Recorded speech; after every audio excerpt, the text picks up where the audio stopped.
Alors, il n'y avait pas de président, de chef d'État, mais il y avait Ségolène Royal. Et on est en direct avec elle. Bonsoir, Madame Royal. Merci d'être en direct. Vous avez donc assisté depuis Washington, où vous êtes depuis samedi, à cette investiture de Barack Obama. Déjà, qu'est-ce que vous avez retenu, Madame Royal? Comment vous avez vécu ça de l'intérieur? Parce qu'on avait tous envie d'y être aujourd'hui à Washington. Oui, c'est vrai. D'ailleurs, je pense qu'il faut se bouger quand il se passe quelque chose à l'échelle de la planète. C'est ce que j'ai cherché à faire. Même si on n'est pas invité ou s'il n'y a pas de protocole, c'est pas grave. Il faut être là aux côtés du peuple américain qui est en train de vivre quelque chose d'extraordinaire. C'est-à-dire, comme l'a dit Barack Obama, c'est une nouvelle ère de responsabilité qui s'ouvre. Et vous savez, dans les rues, ce qui est formidable, c'est que les Noirs, les Blancs, quelles que soient leurs origines, je suis dans la rue là justement, leurs origines disent la même chose. Ça veut dire qu'il y a une sorte de délivrance. Parce que comme l'apartheid s'est terminé vraiment comme 1963, donc ce qui paraissait incroyable est en train de se réaliser. Et donc les Américains sont en même temps très optimistes, malgré la dureté des temps, la difficulté de la crise, que d'ailleurs jamais Barack Obama n'a sous-estimé dans son discours. Et c'est ça qui est intéressant, c'est que c'est à la fois un discours volontariste, mais en même temps optimiste, qui mise sur la démocratie. Il y a une force démocratique aujourd'hui qui s'affirme. Et alors, des Noirs américains me disaient, mais on se regarde nous-mêmes différemment. On n'a plus le même regard sur nous-mêmes. Et les Blancs tenaient le même discours. Et on ne voit plus les hommes, les gens de couleur de la même façon. Et moi, je voudrais citer cette belle phrase là, de Desmond Tutu qui était hier dans la presse américaine et qui disait, finalement, il y a eu deux événements formidable pendant ce siècle pour les colored people, c'est-à-dire les gens de couleur, c'est la libération de Nelson Mandela et c'est l'élection de Barack Obama. Ça veut dire qu'à l'échelle de la planète, tout homme, toute femme, quelle que soit son origine et la couleur de sa peau, a le même droit au bonheur et à la réussite. Alors Ségolène Royal, vous avez tenu donc à assister depuis Washington, hein, on est en ligne avec vous, vous êtes dans la rue, vous étiez à quelques mètres, quelques dizaines de mètres de Barack Obama tout à l'heure à cette investiture.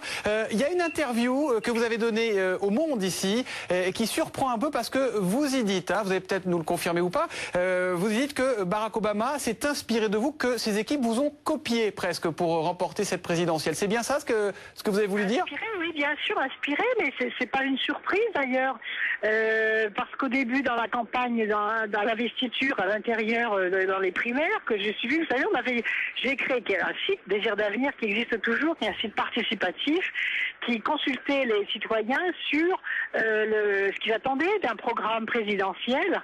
Et je disais très souvent, les citoyens sont les meilleurs experts de ce qui les concerne.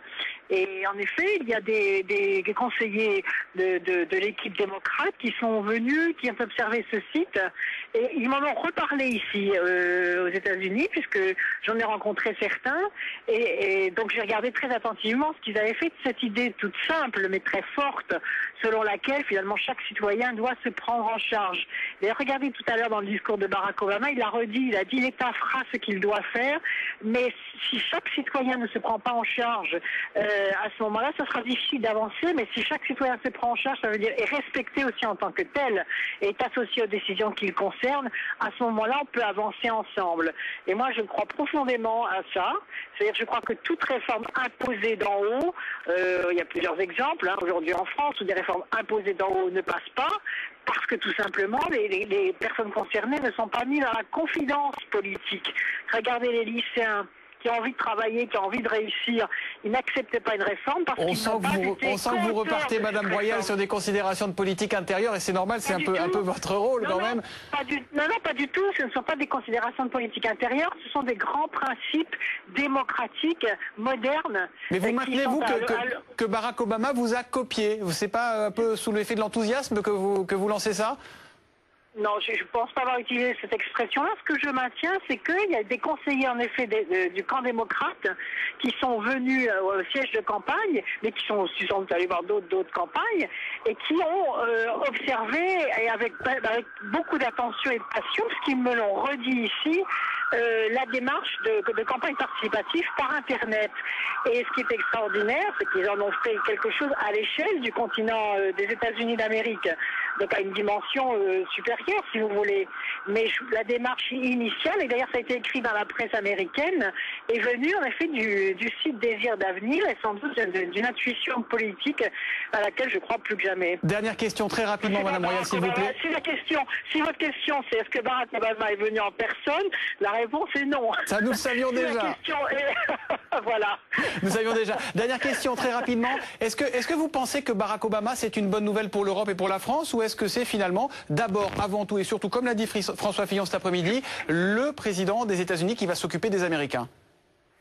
Non, je ne pense pas tout à fait comme François Fillon. Je pense que c'est d'abord une bonne nouvelle pour les États-Unis d'Amérique qui mettent fin à 8 années de bouchisme, qui ont, avec les résultats que l'on sait, notamment la guerre en Irak, la régression économique et la crise financière, quand même, c'est quand même ça l'héritage de Bush. Donc c'est une bonne nouvelle pour les États-Unis d'Amérique. Mais si c'est une bonne nouvelle pour les États-Unis d'Amérique, compte tenu du poids qu'ils occupent à l'échelle de la planète, c'est une bonne nouvelle aussi pour l'Europe. Et c'est une bonne nouvelle pour la France. Merci Pourquoi beaucoup. c'est une bonne nouvelle pour la France? Parce que tout simplement, avec le volontarisme politique de Barack Obama pour sortir de la crise, j'espère qu'il y aura un peu plus de morale et d'éthique dans l'économie et qu'ainsi, il pourra y avoir une relance économique et donc une lutte contre le chômage à l'échelle planétaire. Merci beaucoup, Ségolène Royal en direct de Washington. On entendait pendant que vous nous parliez les sirènes de la police. Évidemment, il y avait plus de 2 millions de personnes, donc il y a beaucoup de monde, beaucoup d'effervescence. Merci d'avoir été avec nous ce soir dans le 20h de BFM TV.